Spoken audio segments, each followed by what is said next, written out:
Hello, April here from ACB Photography. I am back with another tutorial for you. I enjoy making these tutorials because I love teaching. Someone said I should have been a teacher. Anyway, today's episode is going to be on cleaning up and extending those backdrops. A lot of times when we're shooting in the studio, we have a limited amount of space, but we want to make sure that we get a wide enough shot to get the subject just how we want to. Sometimes that causes us to get extra in the picture, like the wall, the backdrop stands, the light stands, things like that. I'm going to show you how I get that stuff out, as well as clean up those paper backdrops from the residue that's left over. So, with no further ado, we're going to get started on our lesson today. As you see, I've got my image pulled up here for you. This is the after. Let me disable the layer and show you the before. There's the before. And this is what we want at the end, the after. So I'm going to go ahead and start by deleting this layer so we can start fresh. As you notice, I have the background locked here. It's going to be very important when you're working in Photoshop and layers. By the way, I'm working in Photoshop 2024, the newest version. It's going to be very important to lock your background layer. This is so that you always have the original image there.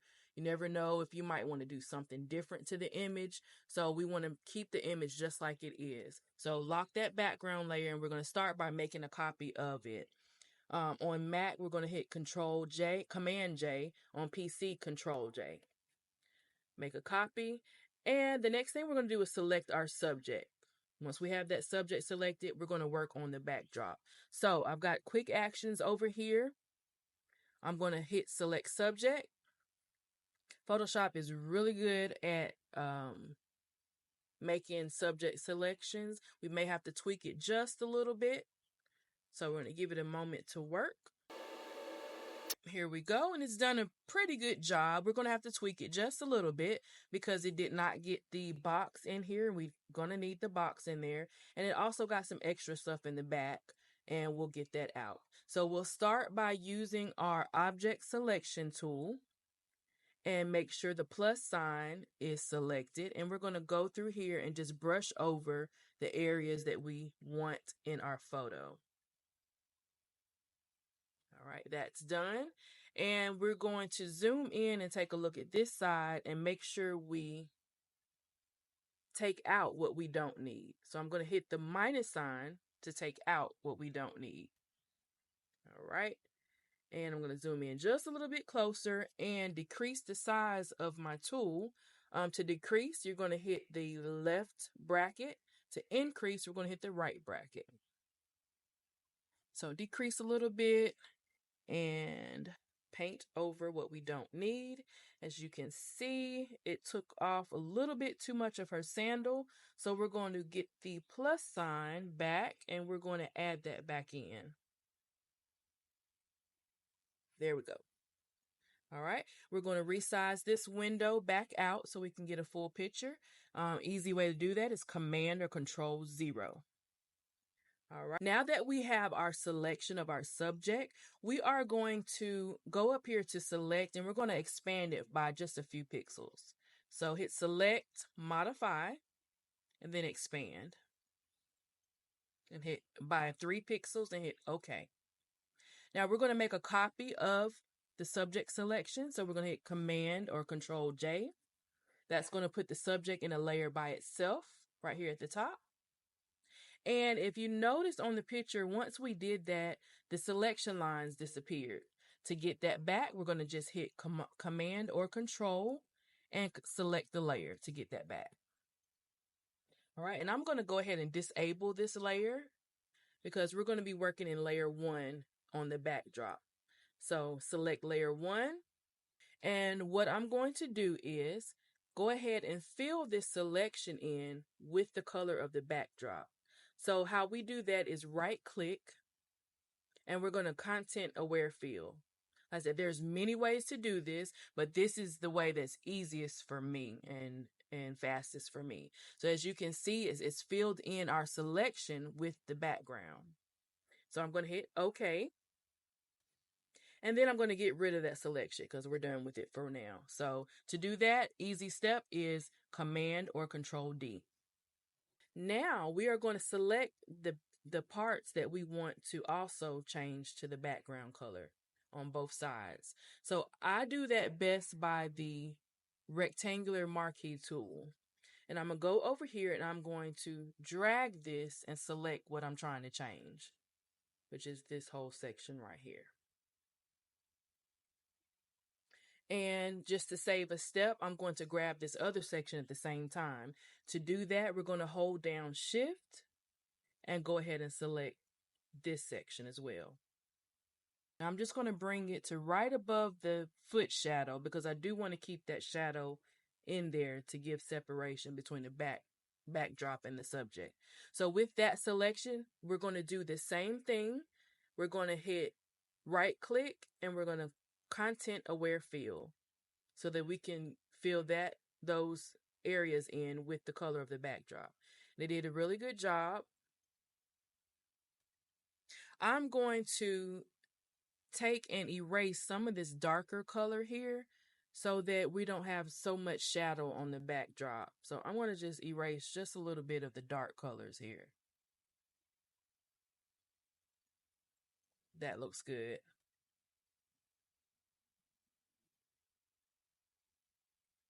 All right, with that done, we're going to hit OK.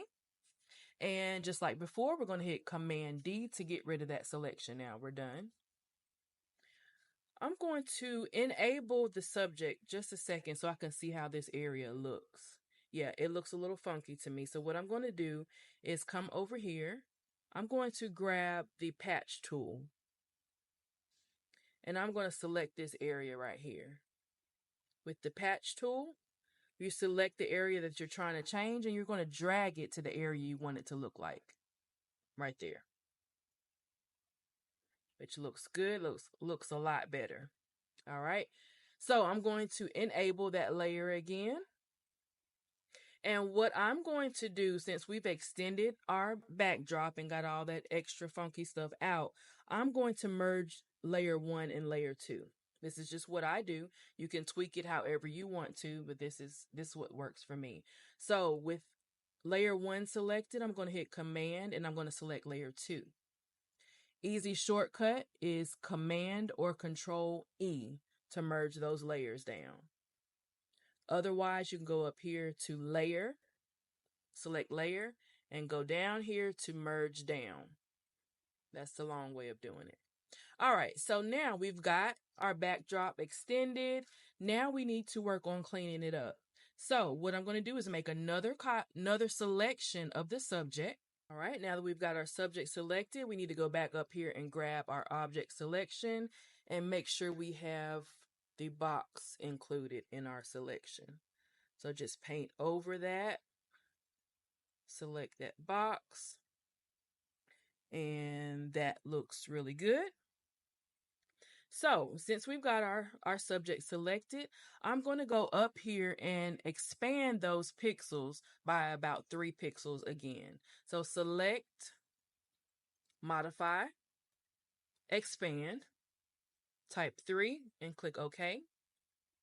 One more step, we're going to select again, we're going to modify, and this time we're going to feather those pixels by 1. All right, we're going to make another copy of the subject, Command or Control J.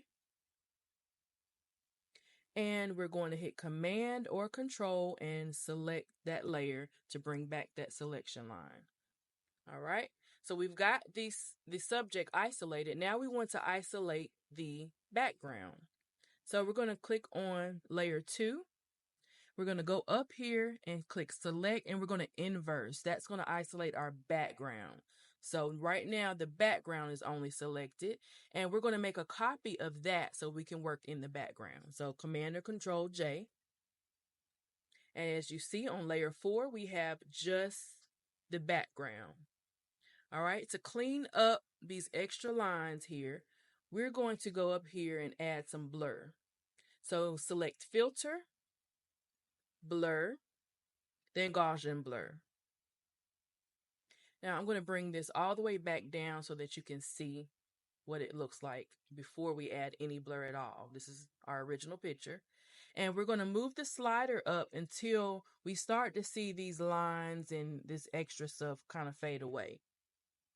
So I'm going to bump it up, and this is where you can tweak it as you need it. For me, I like to keep some of the shadow in here, especially up under their feet and things, to give that separation between the subject and the backdrop. So I'm going to slide it up until I'm comfortable. And that looks pretty good to me. So I'm going to stop right there and I'm going to click OK. So as you can see, there's a little bit of color separation around the edges, and how I'm going to get that out, this is what I do. I'm going to go and grab my mixer brush tool, and I'm going to essentially just paint those lines out. So I use my XP Pen graphics tablet to do, all my painting and stuff. So I'm going to paint those extra colors out real quick. We'll start right here where we see that color separation. You see how quickly and easily that got rid of that. I'm going to just go through and do that on all these colors that didn't blend with the blur. Over to this side, do the same thing, just a little bit of color didn't blend on this side. Blend that in. And I think that looks pretty good.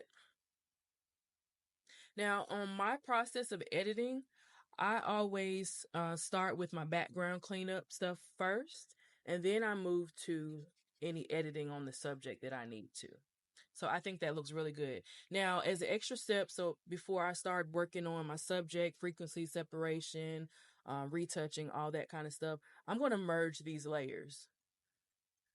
So I've already got layer 3 selected here. I'm going to hit Command or Control, and I'm going to select the other layers and hit Command or Control E to merge those.